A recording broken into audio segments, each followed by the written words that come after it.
Indo British advanced pain clinic, నొప్పి మాయం, surgery దూరం. For appointments 9155556563. మీసాల గురప్ప అనే ఓ పాస్టర్ పాడిన పాట కోయారే కోయ్ కోయ్ కోయా బామారే సందమామా. ఆయన పాడిన పాట ఎంత వైరల్ అయిందో ఆయన ఇంటర్వ్యూ, ఆయన చెప్పిన మాటలు కూడా ఇప్పుడు అనేక విమర్శలను ఎదుర్కొంటున్నాయి. ఇలాంటి వాళ్ళ గురించి కూడా మేము మాట్లాడాల్సి వస్తా ఉంది. హిందూ మతం నుంచి 40,000 మంది అన్య మతంలోకి వెళ్లడాన్ని మనం ఎలా చూడాలి? ఈ రోజున మీసాల గుర్రప్ప అనేవాడు ఒక ఐటమ్. వినేవాడు విశ్వాస అయితే చెప్పేవాడు. రీసెంట్ గా చూస్తే బ్రహ్మానందం గారు, ఆయన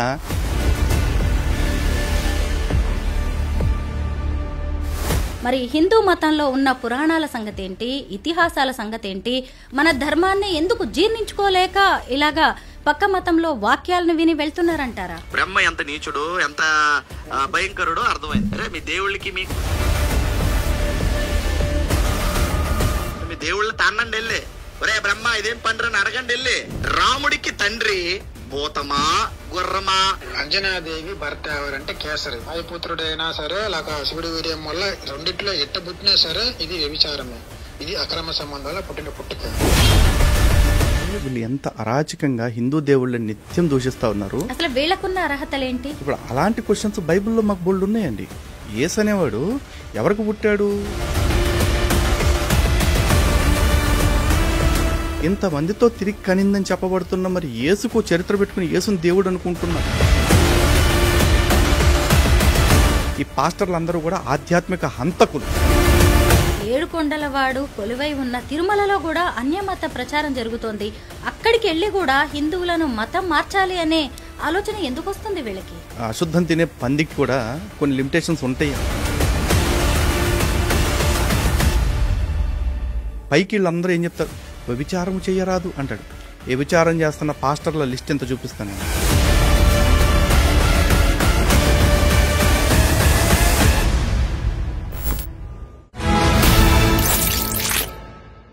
అందరికీ నమస్కారం, నేను Swaroopa Potlapalli. Welcome to I dream. కోయారే కోయారే కోయ్, మామారే చందమామ, కోయ్ కోయ్ కోణ్ణి కోయ్ అంటూ మీసాల గురప్ప అనే ఓ పాస్టర్ పాడిన పాట ఇప్పుడు ఫుల్ గా వైరల్ అవుతుంది. తన చేతులతో తానే సొంతంగా 40,000 మందికి బాప్టిజం ఇచ్చానని ఆయన ఓ ఇంటర్వ్యూలో పేర్కొన్నారు. ప్రస్తుతం నాతో పాటు హిందూ జనశక్తి వ్యవస్థాపకులు లలిత్ కుమార్ గారు ఉన్నారు. అసలు హిందూ మతంలో ఎక్కువగా మత మార్పిళ్లు ఎందుకు జరుగుతున్నాయి?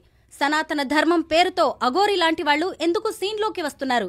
మన మతాన్ని మనం కాపాడుకోవడానికి ప్రత్యేకంగా ఉద్యమాలు ఎందుకు చేయాల్సి వస్తుంది? హిందూ ధర్మ పరిరక్షణ కోసం ముందుకెళ్తున్న వారు కేసుల్ని కూడా ఎదుర్కోవాల్సిన పరిస్థితులు ఎందుకొచ్చాయి?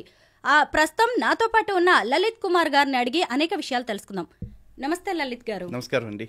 ముందుగా ఈ మీసాల గురప్ప గారితో మనం మాట్లాడదాం. ఆయనతో ఈ ఇంటర్వ్యూని స్టార్ట్ చేద్దాం. ఎందుకు అంటే ఆయన పాడిన పాట ఎంత వైరల్ అయిందో ఆయన ఇంటర్వ్యూ, ఆయన చెప్పిన మాటలు కూడా ఇప్పుడు అనేక విమర్శలను ఎదుర్కొంటున్నాయి. సొంత మతస్థులే, అనేక మంది ఎవాంజలిస్టులు కూడా ఆయన చేసిన కొన్ని చెప్పిన విషయాలను, అంటే నేను చిన్నప్పుడు విషం తాగాను దానికి విరుగుడు అని ఆయన మాట్లాడిన మాటలను కూడా తప్పుపడుతున్నారు. ఇతని మీద మీ అభిప్రాయం ఏంటి? ముందుగా ఐ డ్రీమ్ ప్రేక్షకులందరికీ నమస్కారం అండి. ఏం చేస్తామండి, ఒక్కొక్కసారి మా దౌర్భాగ్యం అట్లా కాలిపోతూ ఉంటుంది. స్వామి చెప్తారు కదా, మంత్రసంతానం వచ్చింది ఒప్పుకున్న తర్వాత ఏదొచ్చినా పట్టాలని. ఇప్పుడు మా కర్మ కూడా ఇదే. ఇలాంటి వాళ్ళ గురించి కూడా మేము మాట్లాడాల్సి వస్తూ ఉంది. మేము ఇంకా దానికి ఏముంటుంది, మీరు ఏదైనా ప్రశ్న అడిగితే దానికి సమాధానం చెప్పాలి. కాబట్టి ఖచ్చితంగా ఇలాంటి వాడి గురించి కూడా చెప్తాం. అయితే మనం ముందుగా మత మార్పిళ్ల గురించి మాట్లాడుకుందాం లలిత్ గారు. ఎందుకంటే ఆయన ఒక ఇంటర్వ్యూలో స్వయంగా చెప్పారు, నేను ఆంధ్ర తెలంగాణతో పాటు ఇతర రాష్ట్రాల్లో కలిపి 40,000 మందికి బాప్టిజం ఇచ్చాను, మత మార్పిడి చేశాను అని. దీని మీద మీరేమంటారు? అసలు ఒక హిందూ మతం నుంచి 40,000 మంది అన్య మతంలోకి వెళ్లడాన్ని మనం ఎలా చూడాలి? ఖచ్చితంగా ఇది ప్రతి ఒక్కళ్ళు ఆలోచించాల్సిందండి. ఎందుకంటే ఈ రోజున మీసాల గుర్రప్ప అనేవాడు ఒక ఐటమ్ క్రైస్తవ్యంలో. ఇలాంటి ఐటెంలు చాలామంది ఉన్నారు. కాసేపు ఈడు మాట్లాడిన మాట తీసుకుందాం. ఏమంటున్నాడు? చిన్నప్పుడు నాకు 13 రకాలు 20 రకాల పాములు విషం పెట్టి పెంచారు. నేను ఒక మొత్తం 13 ఏళ్ళు వచ్చేదాకా అసలు స్నానమే చేయలేదు, మొత్తం విషపు మనిషిగా మారిపోయాను, నేను ఎవరినైనా కొరికితే చచ్చిపోతారు అని చెప్పేసి చెప్తా ఉన్నాడు. ప్రపంచంలో ఎవరినైనా సరే ఇంకొక ఎగ్జాంపుల్గా తీసుకుని ఓ 13 సంవత్సరాలు వాడికి విషం పెట్టి వాడు విషపు మనిషిగా మారతాడా లేదా అని చెప్పేసి ఎవరన్నా సైంటిస్టులను ప్రయోగం చేసి వదలమనండి.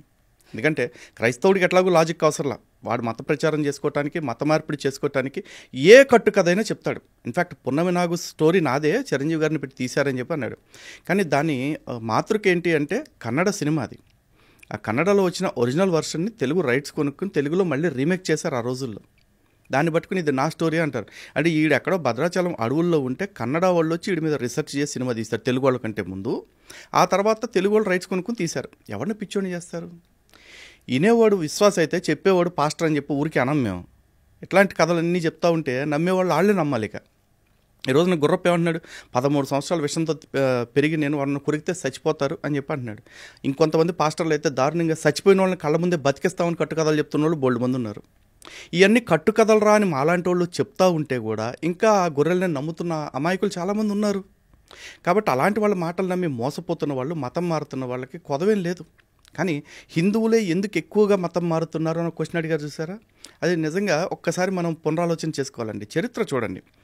ఈ క్రైస్తవ మతం అనేది ఇజ్రాయెల్ అనే ఒక చిన్న దేశంలో ఈ రోజుకి కూడా 80-90 లక్షల జనాభా ఉంటే అందులో కేవలం 2% మాత్రమే క్రైస్తవులు టిల్ డేట్. అలాంటి దేశంలో, అక్కడ పుట్టిన దేశంలో 2% నుంచి కనీసం 20%గా రావడానికి వీలు పడక చతికిలబడి అక్కడ చర్చిల్లో కూర్చుంటున్న క్రైస్తవ్యం ప్రపంచంలోని 150 పైచిలకు దేశాల్లో అధికారిక మతంగా ఉంది. అంటే మెజారిటీ మతంగా ఉంది. ఎలా పెరిగిందంటారు మరి? ఇలాంటి కట్టుకథలు, ఇలాంటి మాయమాటలు, ఇలాంటి తప్పుడు సాక్ష్యాలు చెప్పడం. ఇది కుదరని చోట కొన్ని చోట్ల కత్తితోటి, కొన్ని చోట్ల సుత్తితోటి, అంటే బైబిల్లో ఉన్న మాటలతోటి మత మార్పిడి చేసుకుంటూ వెళ్ళారు. ఇన్ని ప్రపంచంలో 150 దేశాలు క్రైస్తవ్యంలోకి మారిపోయిన తర్వాత ఈ రోజుకి కూడా భారతదేశంలో హిందుత్వమే ఇంకా మెజారిటీగా ఉంది. అంటే ఇక్కడ హిందువుల్లో ఆధ్యాత్మిక మూలాలు ఎంత స్ట్రాంగ్గా ఉన్నాయి, హిందుత్వం పట్ల ఎంత బలమైన విశ్వాసం ఉందో ఆలోచించండి. ఇక్కడే చాలా తక్కువగా మత మార్పులు ఉన్నాయి. అందుకే వీళ్ళు గత 200 సంవత్సరాల నుంచి పాటించిన పద్ధతులు ఏవైతే ఉన్నాయో అవన్నీ పక్కన పెట్టి ఇప్పుడు కొత్త ట్రెండ్లోకి వచ్చారు ఈ 70 ఏళ్ళ నుంచి. అదేంటి?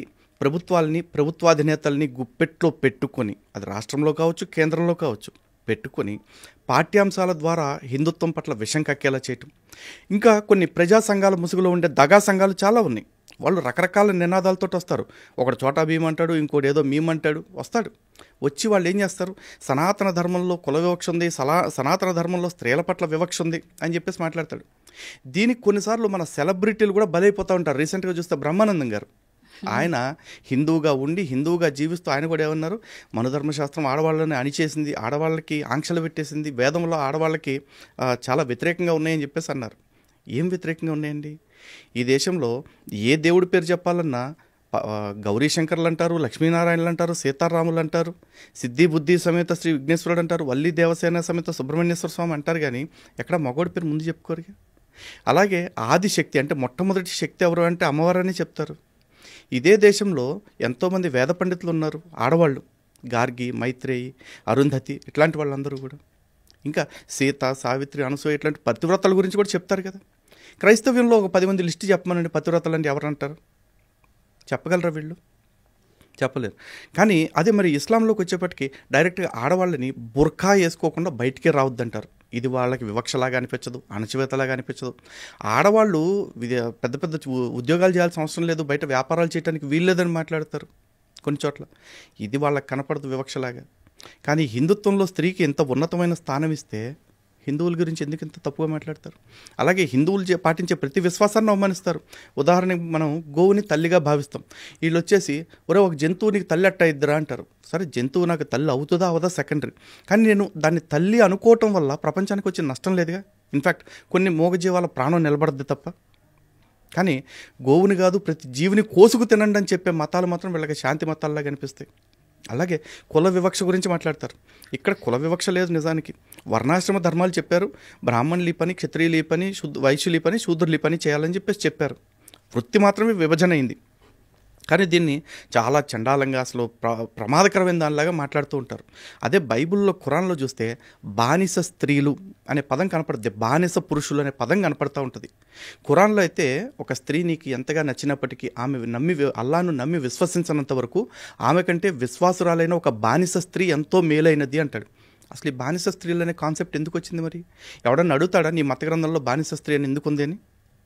అలాగే క్రైస్తవ్యంలో బానిసలుగా తెచ్చుకున్న స్త్రీలలో పురుష స్పర్శ ఎరిగిన వారిని అందరినీ చంపేసి పురుష స్పర్శ ఎరుగని వారిని అంటే ఫ్రెష్ క్యాండిడేట్స్ అందరినీ మీ కొరకై అట్టి పెట్టుకున్నాను వాళ్ళ దేవుడే స్వయంగా చెప్పాడు. అలాగే కూతుర్ని స్వయంగా బానిసగా అమ్ముకోవచ్చని చెప్పాడు. అలాగే బానిసని యజమాని కొట్టితే వాడు చచ్చిపోతే పెద్ద పాపం కాదు, వాడు ఒకవేళ బతికితే మాత్రం వాడిని బానిసత్వం నుంచి వదిలేయాలంటాడు. ఏమైంది? ఇవన్నీ ఎవరికి ఎందుకు తప్పుగా కనపడవు అంటే హిందుత్వం మీద ఒక సిస్టమాటిక్ అటాక్ చేస్తూ ఉంటారు. ఇందులో హిందువుల చేతనే హిందుత్వం అంటే తప్పుడుది అని అనిపించేలాగా వీళ్ళ ప్రవోకింగ్. వాళ్ళ దానిలో ఉన్న అబద్ధాలని మనలాంటి వాళ్ళు ఎవరో ఒకళ్ళిద్దరు మాట్లాడతారు. కానీ మన దానిలో లేని అబద్ధాలని ప్రతి క్రైస్తవుడు, ప్రతి ముస్లిము, ప్రతి నాస్తికుడు, ప్రతి అంబేద్కర్వాది ప్రచారం చేస్తూ ఉంటాడు. సో 10 సార్లు ప్రచారం చేస్తే ఒకే అబద్ధాన్ని అది నిజమై కూర్చుంటుందని గోబెల్స్ థియరీ ఒకటి ఉంది. ఆ గోబెల్స్ ప్రచారమే వీళ్ళు చేస్తున్నారు. అటువంటి ప్రచారానికి హిందువులు బలైపోతున్నారు. ఈరోజు చూద్దామండి, చాలామంది ఇదిగో మీ మతంలో కుల వివక్ష ఉంది కాబట్టి చాలామంది క్రైస్తవ్యంలోకి మారిపోతున్నారు అంటున్నారు. క్రైస్తవ్యం కంటే ముందు 1000 సంవత్సరాల క్రితమే ఇస్లాం వచ్చింది. ఆ ఇస్లాం కూడా మాది చాలా ఉన్నతమైన ధర్మం, మాది మానవ ధర్మం, సర్వమానవ సౌభ్రాతృత్వం అని చెప్తారు. మరి ఈ వివక్షను ఎదుర్కొంటున్న వాళ్ళంతా ఇస్లాంలోకి అప్పుడు ఎందుకు మారలా? నిజంగా హిందుత్వం మీద వాళ్ళకి ద్వేషం ఉంటే. ఏ వర్గానికి కూడా హిందుత్వం మీద, సనాతన ధర్మం మీద ద్వేషం లేదండి. ఆ ద్వేషాన్ని వీళ్ళు ఇప్పుడు పుట్టిస్తున్నారు, వీళ్ళు పెంచి పోషిస్తున్నారు. వీళ్ళకి కొంతమంది అమాయక హిందువులు బలైపోతున్నారు. ఈ రోజున అమెరికా అతిపెద్ద వలస దేశం. అమెరికాలో నేటివ్స్ ఎవరు లేరు. ఇప్పుడు రకరకాల దేశాల నుంచి వచ్చి స్థిరపడ్డ వాళ్ళందరూ కలిపి ఒక దేశంగా ఏర్పడ్డారు. అలాంటి దేశాలు ప్రపంచంలో చాలా ఉన్నాయి. వాళ్ళ దగ్గరికి వెళ్ళి అడిగితే అమెరికా ఫస్ట్ అని చెప్పేసి చెప్తారు వాళ్ళు. అలాగే మీ దేశానికి ఇంత చరిత్ర ఉందని తెలుసా అంటే మాకు తెలుసు, వీఆర్ ప్రౌడ్ ఆఫ్ ఇట్ అని చెప్పేసి చెప్తారు. కానీ మన ధర్మంలో, మన దేశంలో కొంతమంది హిందువుల దగ్గరికి వచ్చి అరే బాబు భారతదేశం ఎంత గొప్పదో తెలుసా, అసలు సనాతన ధర్మానికి ఎంత గొప్ప చరిత్ర ఉందో తెలుసా అంటే ఏం గొప్ప చరిత్ర అండి, మాదంతా అప్పట్లో మా వాళ్ళు కుల వివక్ష చూపించి ఆ కులాన్ని తొక్కేశారు, ఈ కులాన్ని తొక్కేశారు అంటాడు. నిజానికి వీడికి అక్కడ ఏం జరిగింది ఎవరికీ తెలియదు. ఈరోజు సతీ సహగమనం గురించి మాట్లాడతారు పెద్దవాళ్ళు అందరూ చాలా తోపుల్లాగా. సతీ సహగమనం ఎక్కడ జరిగింది? ఒక 10 ఇన్సిడెంట్స్ రికార్డెడ్గా చూపించమని చెప్పండి. ఎక్కడా చూపించరు. కొన్ని హిందూ గ్రంథాల్లో ఎక్కడైనా లిఖితపూర్వకంగా ఉందా? వేదాల్లో కానీ, ఉపనిషత్తుల్లో కానీ, ఇతిహాసాల్లో కానీ, పురాణాల్లో కానీ ఎక్కడా లేదు. కానీ హిందూ ధర్మం అంటే స్త్రీలను చంపేస్తారు, బలవంతంగా భర్త చనిపోతే భర్తతో పాటు తోసేస్తారంటారు. ఎక్కడ తోశారు? భర్తతో పాటే కనుక చనిపోయిన వాళ్ళని అందరినీ తోసేయాలి అంటే పాండవుల్ని కుంతి ఎలా పెంచారు? రీసెంట్గా శంకరాచార్యుల వారి తండ్రి చనిపోయారు. మరి ఆర్యాంబ శంకరాచార్యుల వారిని ఏ విధంగా పెంచారు? విధవరాలకు బతికే అధికారం లేదంటారు కదా వీళ్ళు. తప్పుడు ప్రచారాలండి. లలిత్ కుమార్ గారు, ఈ మీసాల గురప్ప గారు చెప్పిన మాటల్లో ఇంత వేల మందిని మీరు ఎలా మత మార్పిడి చేశారు అన్నప్పుడు నా వాక్యం ద్వారా, నా సువార్త ద్వారా అది వినే ఎంతోమంది మా మతంలోకి వచ్చారు అని చెప్పారు. మరి హిందూ మతంలో ఉన్న పురాణాల సంగతి ఏంటి, ఇతిహాసాల సంగతి ఏంటి? మన ధర్మాన్ని ఎందుకు జీర్ణించుకోలేక ఇలాగా పక్క మతంలో వాక్యాలను విని వెళ్తున్నారంటారా? వాక్యాలను వింటే నేను మారిపోతానండి, మంచి మాటలు చూపిస్తే. కానీ ఒక్కటే కండిషన్, అదే మీసాల గుర్రపని ఇక్కడ కూర్చోబెట్టండి. మన ఐ డ్రీమ్స్ వేదిక కూర్చోబెట్టి ఆపోజిట్లో నన్ను కూర్చోబెట్టండి. నేను ఆయనతో ఏ రకమైన వాదన పెట్టుకుని ఏం గొడవ పెట్టుకోను. హిందూ గ్రంథాల్లో లేని మంచి మాట, మళ్ళీ రాసి పెట్టుకోండి, హిందూ గ్రంథాల్లో లేని మంచి మాట బైబిల్లో నుంచి ఒకటి చూపించమనండి. నేను అంతే, ఇంకేం అడగను. హిందూ గ్రంథంలో, బైబిల్లో లేని మాటలు హిందూ గ్రంథాల్లో ఉన్న మంచి మాటలు ఇన్ని చూపిస్తా ఆయన ముందే. ఇప్పుడు చెప్పండి, ఎవరైనా మతం ఎందుకు మారుతున్నారు అంటే, ఒకటి సనాతన గ్రంథాల పట్ల సరైన అవగాహన లేకపోవటం, 2 వాళ్ళ మత గ్రంథం గురించి వాళ్ళు కట్టు కథలు చెప్పటం వల్ల మతం మారిపోతూ ఉన్నారు. ఈరోజు మనకి ఇతిహాసాలు ఉన్నాయండి. ఇతిహాసం అంటే ఏంటి? It's a history. ఇది ఇలాగే జరిగింది అని చెప్పటం. ఇతిహాసం అంటే దాని అర్థమే ఇది ఇలాగే జరిగింది అని. ఆ జరిగిన సంఘటనల్ని మనం చరిత్రగా చూడట్లా, మనం కథల్లాగా చూస్తున్నాం. పురాణం అనేది మైథాలజీ.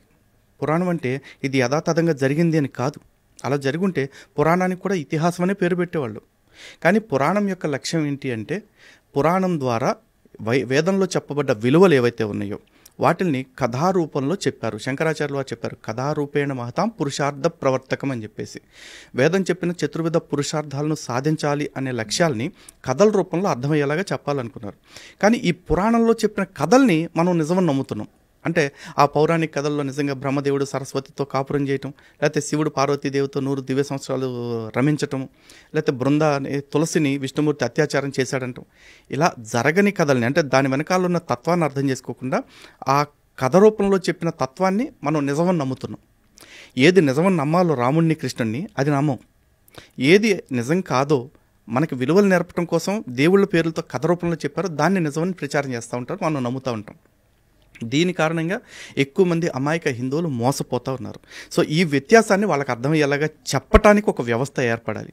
దురదృష్టవశాత్తు మనకున్న ప్రవచనకర్తల్లో అత్యధికులు పురాణాన్ని పురాణంలాగా చెప్తున్నారు తప్ప పురాణం వెనుక ఉన్న తత్వం ఏంటి, దాని తర్కం ఏంటి, దాని యొక్క వాస్తవికత ఏంటి అనేది చెప్పే ప్రయత్నం చేయట్లేదు. ఇది మాట కొంతమంది నొప్పించవచ్చు. పెద్దలకి నీకంటే ఎక్కువ, వాళ్ళకంటే నీకు ఎక్కువ తెలుసా అని నన్ను అడగవచ్చు. వాళ్ళకంటే ఎక్కువ నాకు తెలుసన్న అహంభావం నాకేం లేదు. కానీ వాళ్ళు తెలిసిన వాళ్ళు వాళ్ళకి తెలిసిందే చెప్తున్నారు తప్ప దాని వెనక్కున్న అసలు విషయం చెప్పట్లేదు. అది నా బాధ. లలిత్ గారు, మనం హిందూ ధర్మం గురించి మాట్లాడుకోవాల్సిన విషయాలు ఇంకా చాలా ఉన్నాయి. దానికంటే ముందు నేను మీ గురించి కొన్ని ఇంట్రెస్టింగ్ విషయాలు తెలుసుకోవాలనుకుంటున్నాను. మీరు ఒక హిందువు, ఆ తర్వాత క్రిస్టియానిటీలోకి వెళ్ళారు, కొన్నాళ్ళు అక్కడ ఉన్నారు, ఎవాంజలిస్ట్గా కూడా మత బోధకుడుగా మీరు పనిచేశారు. ఆ తర్వాత మళ్ళీ ఘర్ వాపసి.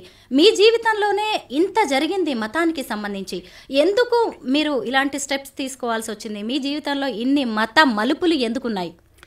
బహుశా సనాతన ధర్మాన్ని పాటిస్తున్నాను కాబట్టి ఇది ఇలా జరిగింది అనుకుంటున్నాను అండి. బుద్ధి కర్మానుసారిని. మన జీవితంలో మనం చేయాల్సిన కర్మలు ఏ విధంగా ఉంటాయో మన బుద్ధి మమ్మల్ని ఆ విధంగా నడిపిస్తుందని నేను నమ్ముతున్నాను. నేను ఆ రోజున తెలిసి వెళ్ళానో తెలియక వెళ్ళానో మొత్తానికి ఆ మార్గంలోకి వెళ్ళటం జరిగింది. ఆ దుర్మార్గపు జీవితాన్ని అనుభవించడం జరిగింది. కానీ అనుభవించాను కాబట్టే ఈరోజు బయటకు వచ్చిన తర్వాత దానిలో ఉన్న లోటుపాట్లన్నీ కనిపెట్టి ఇంతగా చెప్పగలుగుతున్నాను ఈ రోజున. నిజంగా ఆ మార్గంలోకి నేను వెళ్లకుండా ఉంటే ఈరోజు బహుశా నేను ఇంత అథెంటికేటెడ్గా, ఇంత అథారిటేటివ్గా నేను మాట్లాడగలిగేవాడిని కాదేమో. కాబట్టి జరిగిన దేని పట్ల నాకు రిగ్రెట్స్ ఏమీ లేవు. హిందూ జనశక్తి అనే సంస్థను ఎందుకు మీరు స్థాపించాల్సి వచ్చింది? దాని లక్ష్యం ఏంటి? ఏం చేస్తుంటారు ఈ సంస్థ ద్వారా? తప్పకుండా అండి. దాన్ని చెప్పాలి అంటే దానికంటే ముందు కొన్ని వీడియోస్ ఒకసారి మీకు చూపించాలండి. నేను చూస్తాను. బ్రహ్మ ఎంత నీచుడు, ఎంత భయంకరుడో అర్థమైంది. అరే మీ దేవుళ్ళకి మీకు సిగ్గు, లజ్జ, మానం, మర్యాద, నీతి, న్యాయం ఏం ఉండదా? ముందు మీ దేవుళ్ళ తన్నండి వెళ్ళి, ఒరే బ్రహ్మ ఇదేం పండ్రు అని అడగండి వెళ్ళి. మీ అందరూ బాగా తెలుసు, శివరాత్రి శివుడు అమ్మాయిలు ఎత్తుకెళ్ళిపోయి రాత్రంతా హానీమూన్ చేస్తున్న రోజని, శివుడు అమ్మాయిలు ఎత్తుకెళ్ళిపోయి రాత్రంతా హానీమూన్ చేస్తున్న రోజని ఆ జాగ్రత్త. చూడండి, శివరాత్రి అంటే శివుడు అమ్మాయిలను ఎత్తుకెళ్ళిపోయి హనీమూన్ చేసుకున్న రోజు అంట. ఈ బతుకులు. దశరథుడికి పుడితే సూర్య వంశస్థుడు అవుతాడు రాముడు, లక్ష్మణుడు, ఇంకా మిగిలిన ఇద్దరు తమ్ముళ్ళు. వాళ్ళు అసలు ఈ వంశానికి పుట్టినోలే కాదు, భూతం వచ్చి పాయసం ఇస్తే పుట్టారు. కాబట్టి వాళ్ళది సూర్యవంశం కానే కాదు. దొంగ మాటలు ఆడుతున్నారు వీళ్ళది. సూర్యవంశం కానే కాదు, భూత వంశం వాళ్ళది. కాబట్టి భూతాలకు పుట్టినోళ్ళు వీళ్ళు. మొదట ఏం చేసిందా మరి కౌశల్య గారు గుర్రం దగ్గరికి వెళ్ళింది. ఇప్పుడు ఈ నలుగురికి గుర్రము తండ్రా, భూతము తండ్రా? ఆలోచించండి ఒకసారి, ఎంత బాగుందో. వాళ్ళ గ్రంథాలే చెప్పే. ఇప్పుడు చెప్పండి, రాముడికి తండ్రి భూతమా, గుర్రమా? అసలు దశరథుడికి కొడుకుగా పుట్టే లేదు. దశరథుడి వంశస్థుడే కాదు రాముడు. ఎందుకంటారు? రాముడిదే సూర్యవంశం కానే కాదు. ఎందుకంటే భూత వంశం, భూతమే తీసుకొచ్చి ఏమిచ్చిందంటే పాయసం ఇచ్చింది. ఇప్పుడు రాముడిది ఏ వంశం అవ్వాలి? అయితే భూత వంశం అవ్వాలి, లేదా గుర్రం వంశం అవ్వాలి. ఇప్పుడు చెప్పండి, రాముడి తండ్రి గుర్రమా, భూతమా? ఇప్పుడు తేల్చుకోండి. మీ దేవీ దేవతలు వీళ్ళందరినీ చూసుకుంటే ఎవడు పుట్టుక మంచిది? చిచి, గుర్రం. అంజనాదేవి భర్త ఎవరంటే కేసరి. వాయుపుత్రుడైనా సరే లేక శివుడి వీర్యం వల్ల రెండిట్లో ఎట్ట పుట్టినా సరే ఇది వ్యభిచారమే. ఇది అక్రమ సంబంధాల పుట్టిన పుట్టుక.